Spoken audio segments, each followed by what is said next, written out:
This is CUNY TV, the City University of New York.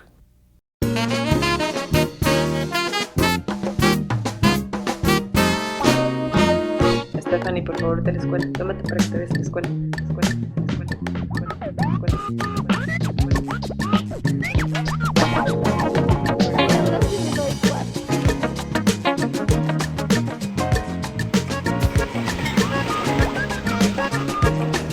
Damas y caballeros, gracias, thank you, gracias.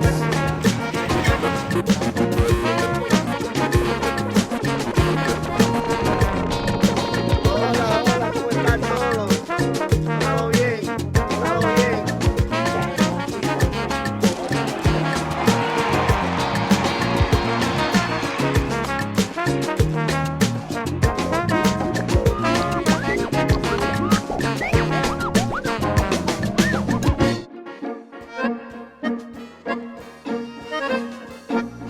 Bienvenidos a Nueva York, un programa dedicado a la cultura hispanoparlante en la Gran Manzana, celebrando su riqueza, diversidad y contribuciones a la vida de esta ciudad. Dedicamos nuestro programa de hoy al escritor peruano Mario Vargas Llosa, Premio Nobel de Literatura 2010. Con libros como La fiesta del chivo, La ciudad y los perros o Conversaciones en la catedral, además de artículos en los principales medios periodísticos del mundo, y prestigiosos galardones como el Cervantes de Literatura en 1994, Mario Vargas Llosa es considerado como una de las figuras literarias e intelectuales más relevantes de nuestro tiempo. Carmen Bollosa entrevista en exclusiva a este gran autor en las instalaciones de la America Society, pocos días antes de anunciarse como ganador del Premio Nobel. En un tono íntimo, el autor habla de las personas y ciudades que más han influido en su vida personal y literaria.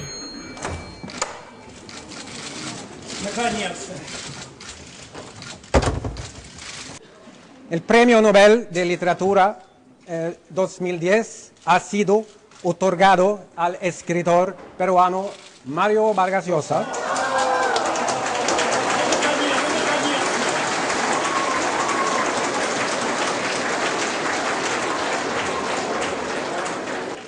For his cartography of the structures of power and his transient images of the individual's resistance, revolt and defeat.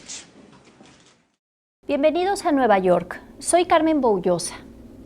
Hoy tenemos un invitado que no puedo llamar solamente excepcional. Cuando éramos una parvada de jóvenes poetas en la Ciudad de México, esto lo ha reseñado muy bien Roberto Bolaño en Los Detectives Salvajes, y todos queríamos ser poetas, todos queríamos ser escritor y nos peleábamos a muerte porque la mitad seguíamos a Octavio Paz y la otra mitad seguía a Efraín Huerta. Las batallas eran campales, los campos estaban completamente divididos. Había muy pocos que eran un punto de coincidencia: Borges y nuestro invitado de hoy, Mario Vargas Llosa. Mario, muchísimas gracias por acompañarnos, te agradezco infinito. Encantado, Carmen, mucho gusto. Mario, cuando yo era joven, como comentaba ya al empezar los años 70, que leíamos Los Jefes, la monumental conversación de la catedral, y era nuestra conversación común.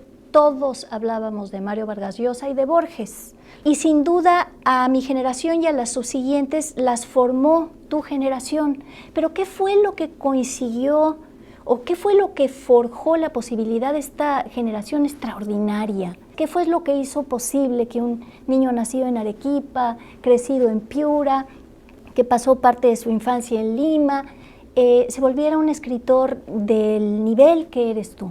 Yo creo que un factor fue la gran apertura que hubo en América Latina para lo que era la literatura más moderna, donde se reformaban más los viejos métodos de contar historias. Creo que esa apertura enriqueció muchísimo la experiencia de los escritores latinoamericanos, y hubo además un contexto en la propia América Latina que facilitó, auspició el desarrollo de una narrativa, diríamos, de horizontes más amplios que el anterior. Hay unos antecedentes, desde luego, importantísimos, como Borges, por ejemplo, en la Argentina. Hay que recordar que Onetti, que es uno de los grandes escritores latinoamericanos, comienza a publicar desde fines de los años 30, su primera novela es del año 39. O sea, hay unos precursores, y luego yo creo a partir de los 60, sí, hay esa eclosión tan interesante, ¿no? Fueron unos años muy bonitos que yo recuerdo con mucha nostalgia, y en los que creo que las fronteras culturales, por lo menos en América Latina, comenzaron a eclipsarse, ¿no? Creo que además fue muy interesante que al mismo tiempo que los latinoamericanos nos reconocíamos en nuestra literatura, hubo desde el plano internacional también un reconocimiento de América Latina, que América Latina no era solamente una tierra de revoluciones, de militarotes, sino que era un mundo del que podían salir ideas, formas literarias, poesía, novela de primera calidad. Creo que es un fenómeno que nos enriqueció a todos muchísimo y que además sirvió para abrir la puerta a jóvenes de vocación literaria que se sintieron muy estimulados por estas oportunidades nuevas, y ese es un fenómeno que afortunadamente hasta ahora se ha mantenido, ¿no? Yo creo que ahora se lee más y hay muchas más vocaciones literarias que en el pasado en toda América Latina. Me parece que sí. Yo quiero ir a una generación un poco anterior que sin duda creo que debió para ti ser importante, el caso específico de César Moro. César Moro es un caso muy interesante porque es un marginal, diríamos un maldito en cierta forma. Él salió relativamente joven del Perú, escribió más en francés que en español, estuvo vinculado en Francia al grupo surrealista, firmó algunos de los manifiestos, fue amigo de los surrealistas. Yo lo descubrí cuando era estudiante universitario, a raíz de su muerte. Curiosamente lo había tenido de profesor de francés en el colegio militar, sí, Leoncio Prado, donde estuve yo. Y era un profesor que nos ponía muy incómodos a los estudiantes porque, a diferencia de otros profesores, no usaba a los militares para intimidarnos cuando lo molestábamos, lo fastidiábamos. Era además muy delicado él, y entonces eso en un colegio militar que tenía a la virilidad como la primera valencia, ¿no? Nos irritaba, y entonces nos encarnizábamos mucho contra este profesor. Pues yo descubrí después que era una persona que tenía esa vida tan interesante, tan fascinante, y entonces durante un buen tiempo para mí fue un autor de cabecera, ¿no? Incluso hasta comencé a escribir un ensayo sobre él que nunca terminé. Qué paradoja que tú, que eres un gran lector de la literatura francesa, y hayas tenido como maestro del idioma a César Moro, que debía conocerla. Sí, pues una coincidencia curiosa, ¿no? Casi mágica, diría yo, ¿no? Casi mágica. ¿Con Westphalen tuviste relación? Sí, con Westphalen mucha de amistad, claro que sí, a él lo conocí, sí, bueno, muchos años, y fuimos amigos, y recuerdo muchas cosas de Emilio Adolfo, pero una sobre todo.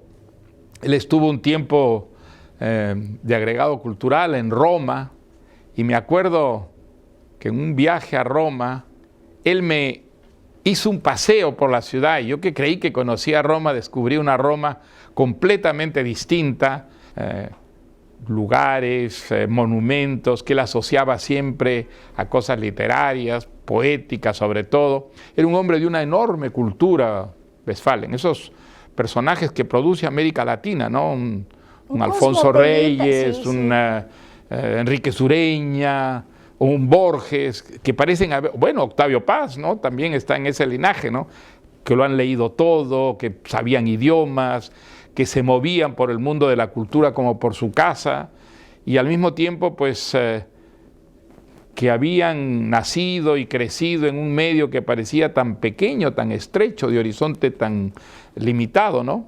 Para ti, ¿qué placer es más grande? ¿El placer de la lectura o el placer de la escritura? Si es que hay placer para ti en la escritura. Yo creo que son cosas inseparables, que una cosa no va sin la otra. Yo creo que soy escritor por el inmenso placer que me produjo la lectura desde que aprendí a escribir. Yo pasé mis primeros años en Bolivia, en Cochabamba, donde se había trasladado mi familia, y mis recuerdos de Cochabamba son sobre todo los personajes de las historias que leí. Son mucho más vivos en mi memoria esos personajes que las personas de carne y hueso, mis compañeros de colegio, por ejemplo.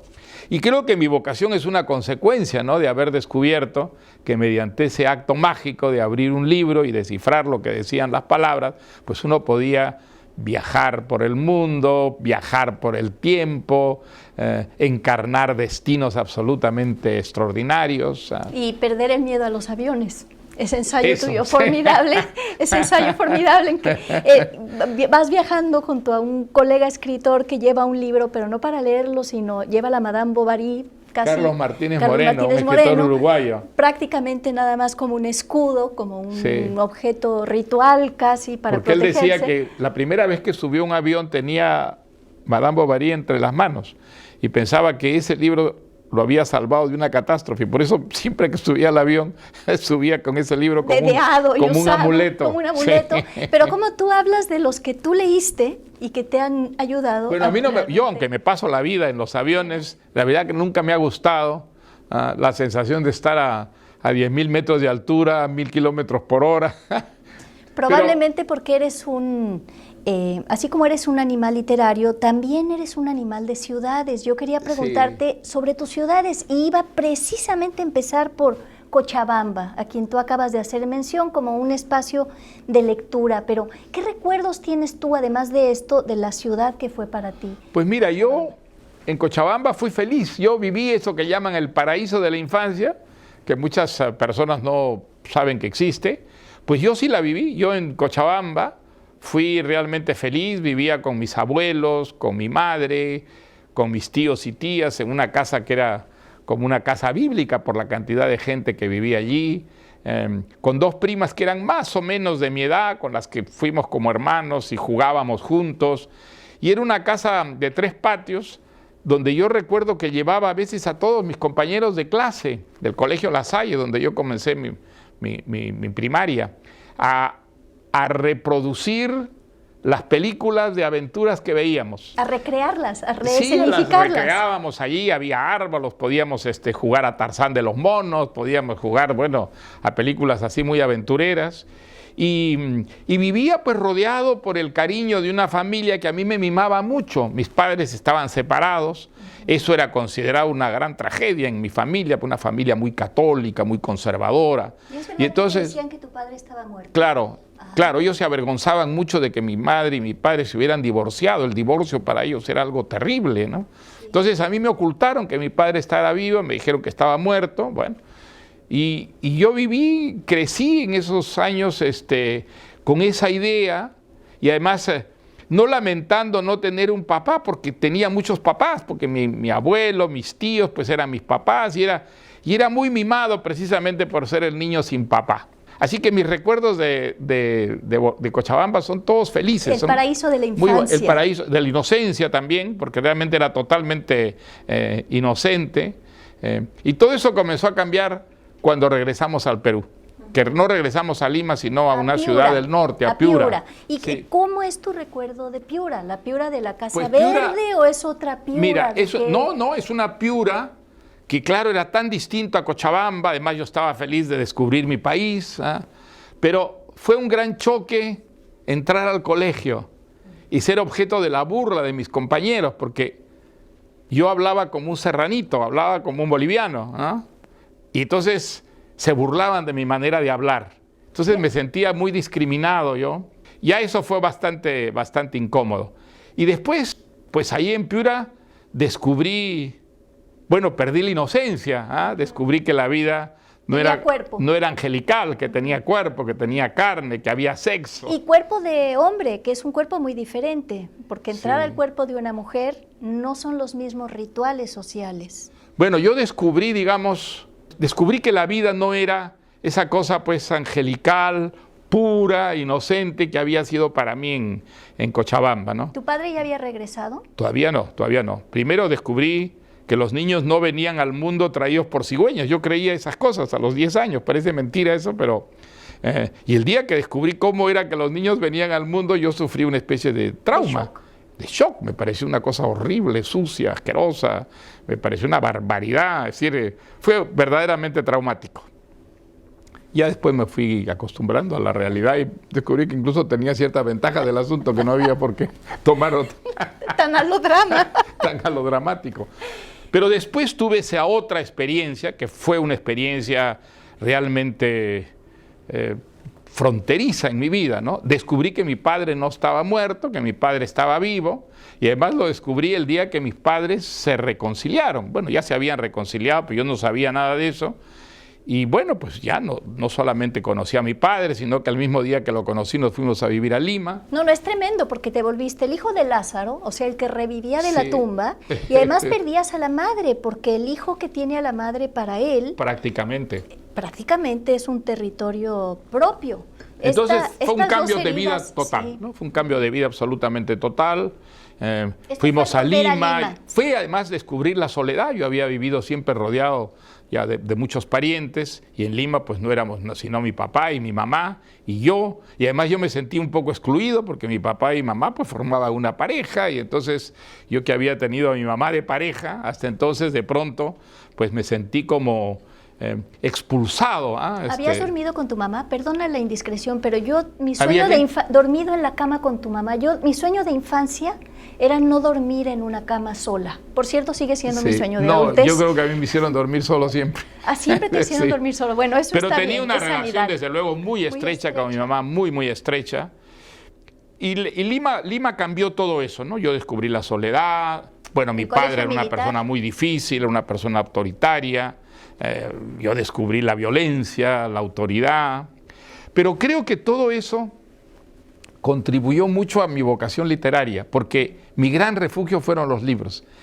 Siempre había leído mucho, pero en Lima ya leer fue algo más importante, porque era defenderme contra la soledad, tener una vida propia en la que yo podía, digamos, volcar toda la afectividad, el sentimiento, que de alguna manera ya no tenía cómo volcarlo, ¿no es cierto?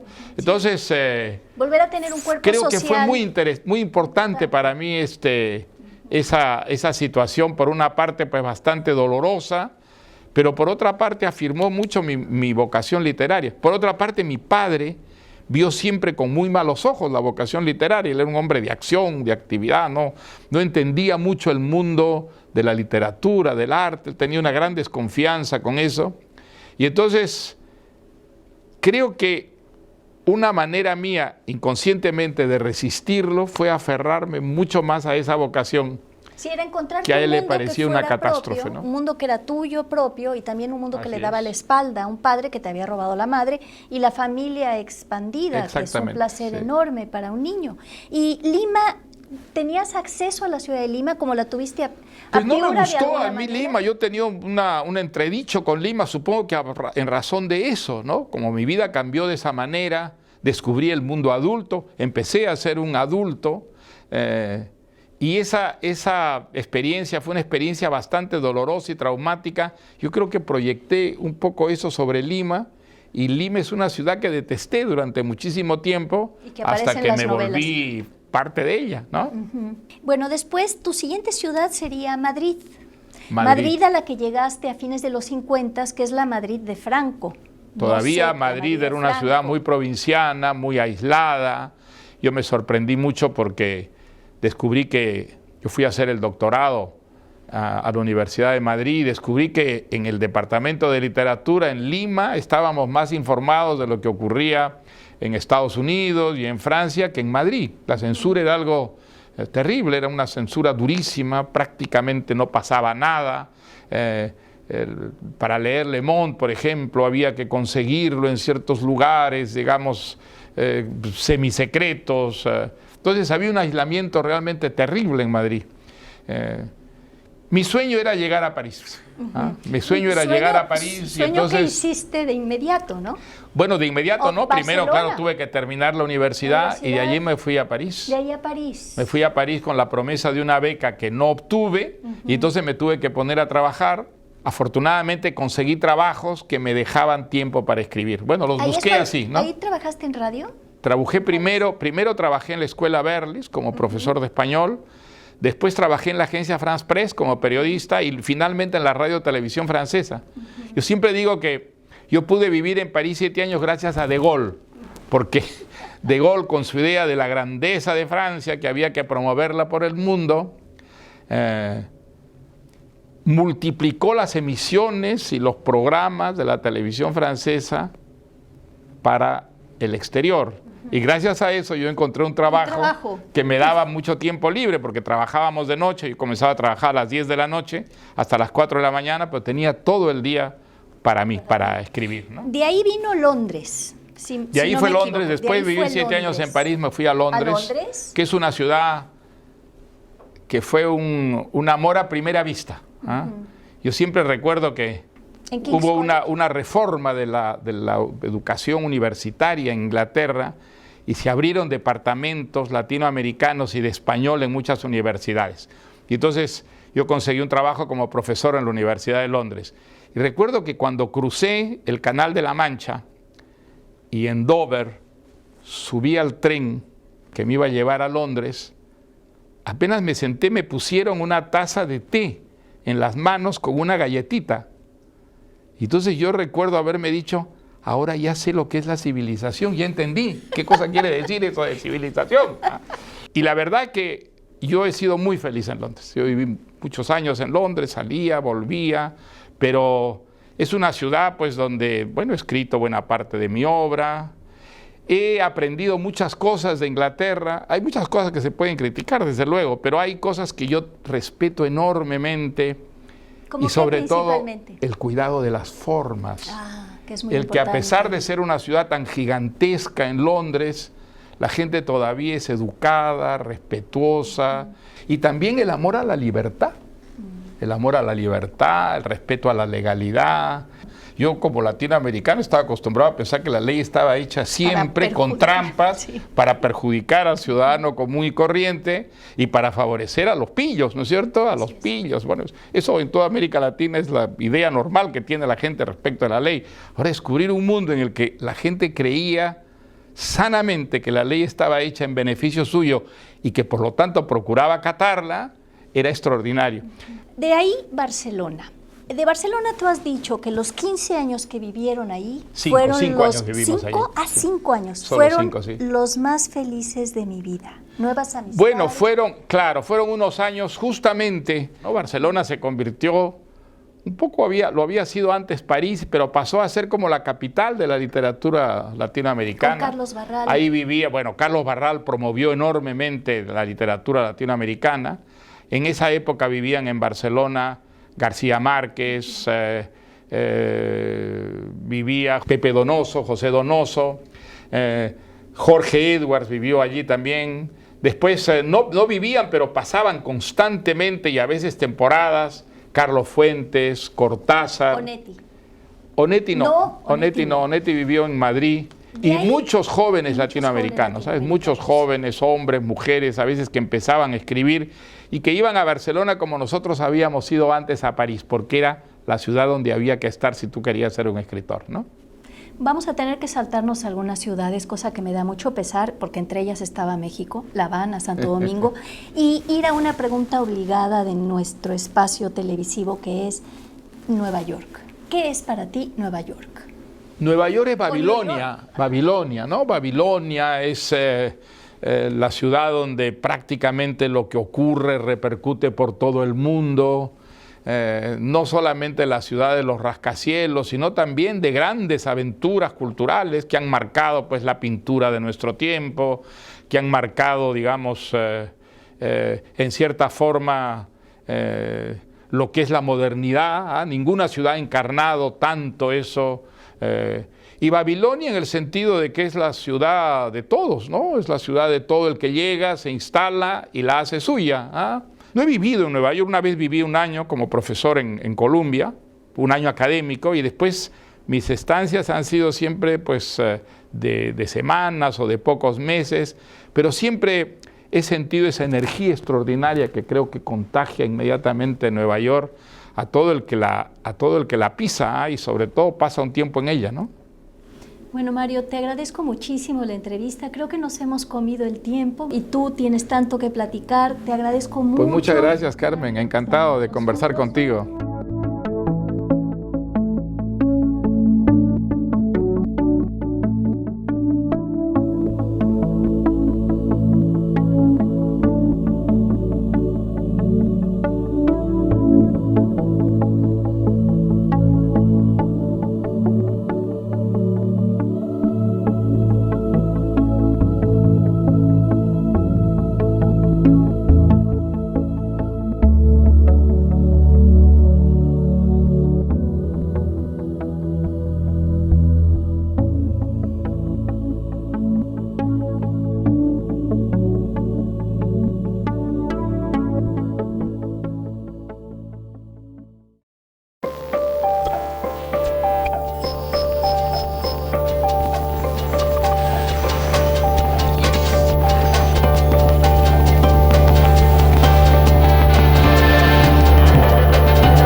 Del poema Salto de Mantarraya voy a leer un fragmento, Todo amor es nieve.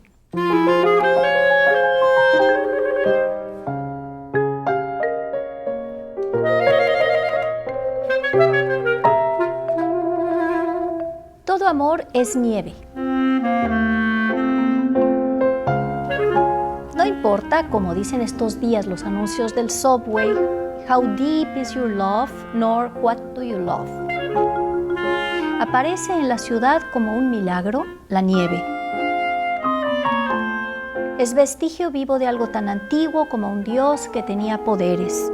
Un Dios que hacía de las zarzas fuego, que partía los mares para que los elegidos caminaran sobre arena seca con rumbo a la tierra destinada para ellos.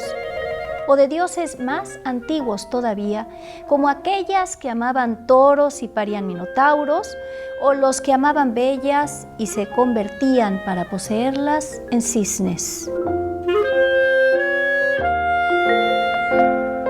El cisne aterriza en nuestros regazos cuando nieva y vemos caer los copos desde nuestras ventanas.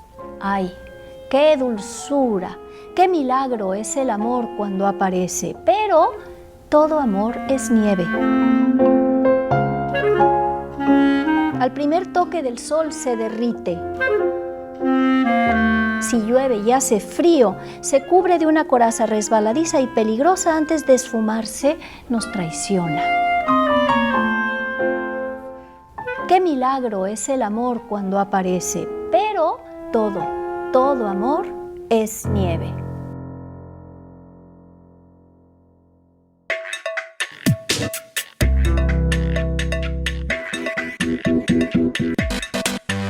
Cada uno de los pueblos de habla hispana en el mundo entero están representados en Nueva York.